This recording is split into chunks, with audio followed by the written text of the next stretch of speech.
Ang obra maestra ng aking hobby, antay lamok uli kami with sayong, kaya mabango. Dito yan sa likod ng aming bahay naman, hindi sa harapan.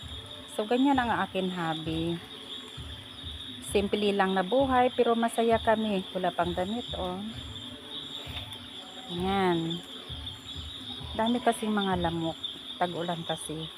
So ang ginagawa namin dyan sa tuyong dahon, yan.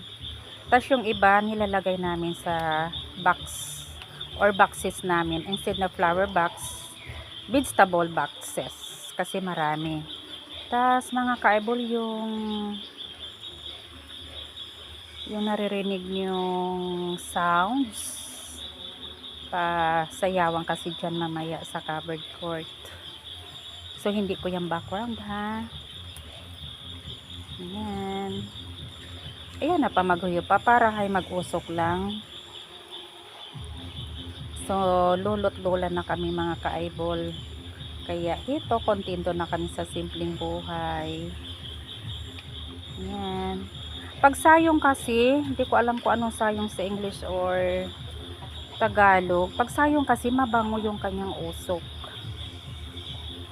Alam nyo na yung sayong, mas mahal pa yan sa gold. So meron kami yan dito. Secret lang namin.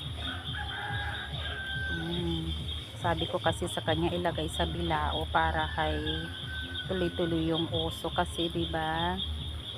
Nag-aapoy din yung bilao ng niyog.